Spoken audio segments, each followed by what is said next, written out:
महाराष्ट्र में विधानसभा चुनाव के नतीजों के महज एक महीने बाद क्या महाराष्ट्र में महाविकास आघाड़ी का अंत आ चुका है। जिस तरह से महाविकास आघाड़ी के नेता बयान दे रहे हैं उसके बाद से ही लगातार ये चर्चा राजनीतिक गलियारों में तेज हो चुकी है।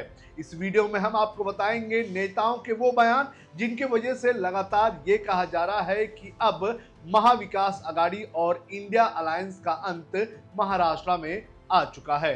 नमस्कार, आप देख रहे हैं लोकमत हिंदी। मेरा नाम है सोनू कनौजिया। नवंबर के महीने में महाराष्ट्र के विधानसभा चुनाव के नतीजे आए थे और इन नतीजों में जो विपक्षी अलायंस है महाविकास आघाड़ी, उसे बड़े पैमाने पर झटका लगा था।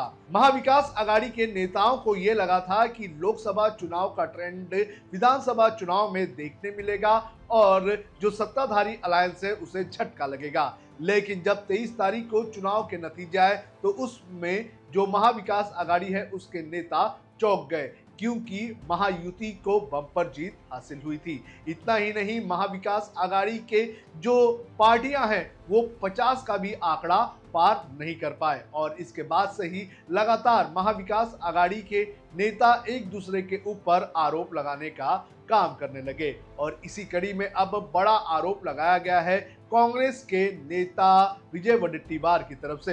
विजय वडेट्टीवार ने एक बयान देते हुए ये कहा है कि जिस तरह से ये हार हुई है वो कहीं ना कहीं एक बड़ी साजिश का हिस्सा थे। विजय वडेट्टीवार ने मीडिया से बात करते हुए क्या कहा है ये मैं आपको एक एक करके बताता हूं। शुक्रवार को विजय वडेट्टीवार ने एक बयान में कहा कि विधानसभा में हार के बहुत सारे कारण हैं, लेकिन एक कारण ये भी है कि नाना पटोले और संजय राउत ने सीट शेयरिंग में देरी की और 2 हफ्ते से अधिक समय तक इस पर चर्चा चलती रही। विधानसभा चुनाव में सीटों के बंटवारे को लेकर देरी हुई और इसलिए हमें हार हासिल हुई। अगर समय पर सीटों का बंटवारा होता तो हमें प्रचार का समय मिलता, जो हमें नहीं मिल पाया। विधानसभा चुनाव में हम हारे, इसके पीछे का सबसे बड़ा कारण सीट शेयरिंग है।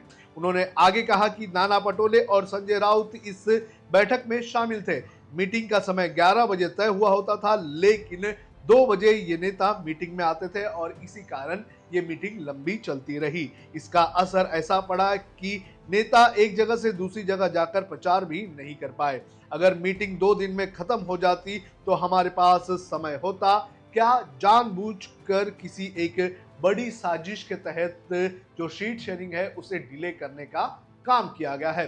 तो विजय वडेट्टीवार की तरफ से ये बड़ा आरोप लगाया गया है उनके ही अलायंस पार्टनर और उनकी ही पार्टी के नेता के ऊपर। विजय वडेट्टीवार ने कहा है कि समय पर नाना पटोले और संजय राउत मीटिंग करके जो सीट शेयरिंग का मामला है वो सुलझा देते तो उन्हें प्रचार करने का मौका मिलता। और जैसे ही विजय वडेट्टीवार का ये बयान आया तो उसके बाद संजय राउत ने भी पलटवार किया है।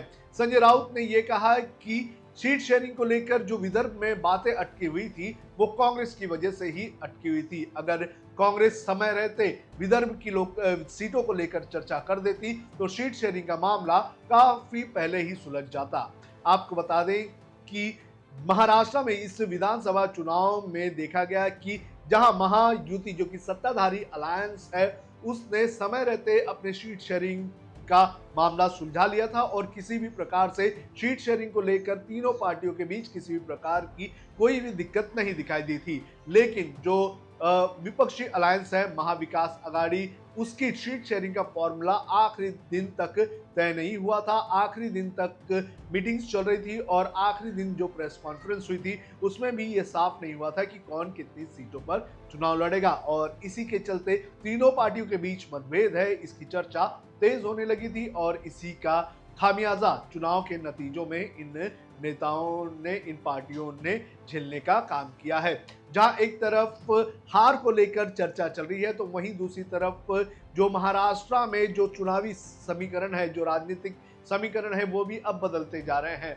जहां एक तरफ इस अलायंस के नेता जो है वो अपने साथी दलों को लेकर आरोप प्रत्यारोप कर रहे हैं तो वहीं दूसरी तरफ महाराष्ट्र में जो राजनीतिक समीकरण है वो भी बदलते हुए नजर आ रहे हैं। जहां एक तरफ शरद पवार की पार्टी के कई सारे नेता अजीत पवार के साथ मिलने की चर्चाएं तेज हो चुकी हैं तो वहीं दूसरी तरफ जो उद्धव ठाकरे की शिवसेना है वो भी उसे अपनी जो नजदीकियां हैं वो बीजेपी के साथ बढ़ाती हुई नजर आ रही हैं। आपको बता दें कि शरद पवार और अजीत पवार में लगभग ये तय हो चुका है कि दोनों वापस एक साथ आ जाएंगे और मोदी की सरकार में शामिल हो जाएंगे। कहा यह भी जा रहा है कि शरद पवार की बेटी सुप्रिया सुले को मोदी के मंत्रिमंडल में मंत्री बनाया जा सकता है। वहीं दूसरी तरफ बीएमसी के चुनाव को देखते हुए लगातार शिवसेना यूबीटी की तरफ से जो देवेंद्र फडणवीस है उनकी तारीफ की जा रही है। देवेंद्र फडणवीस से कुछ दिनों पहले एक बार फिर से आदित्य ठाकरे ने मुलाकात की थी, सामना के जरिए